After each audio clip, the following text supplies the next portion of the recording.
ya académie musicale ni kimwe mu ndoto nagize kuva ninjira muri ibintu by'umuziki. Kubera iki?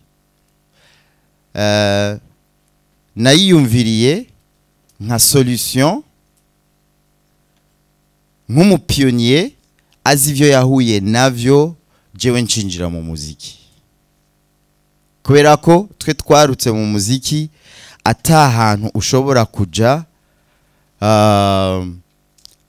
kwiga umuziki, ata muntu ushobora kubona ngo yashizeho cadre ahamagara abantu batanu ati hari ibintu nzi, hari ubumenyi nzi ndashobora kubibahako. Hanyuma twebwe canke benshi hari ukuntu grâce y'Imana yagira batabara gushikaho mutora neza ivyo mukora. Harimwo kwiyaranja gutandukanye, kugira umugenzi ku nguvu wabonye ashobora kugata gitari ugaca umwihomekako, ugaca ugikona ukarariwe ukamugira umugenzi ku nguvu kugira ngo azara kwereka utuakoro tumwe tumwe.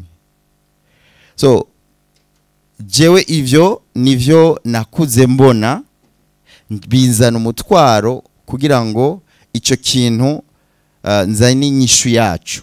Ndavyumvira rero mu buryo bwo gushiraho ishuri ry'umuziki. Ishuri ry'umuziki rero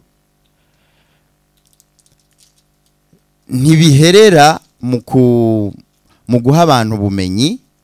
Nico gituma ibi biganiro biriho, nico gituma partenariat n'aba bari muri music industry bica iyo twikonexe n'ishure bica vyoroha kwishura ikibazo cyawe mbajije uti abo bariko bariga nibaheza kwiga bakumva biyoriense mu muziki amaherezo naya mbega ntibazisanga muri izi frustration nyene. Ishuri ry'umuziki ntiryobaho ubwaryo ridafise connexion n'aba bantu bafise aussi aspect ya music industry, kuvuga ngo abize umuziki canke abasohoye indirimbo umwimbu wabo zobuyuhe.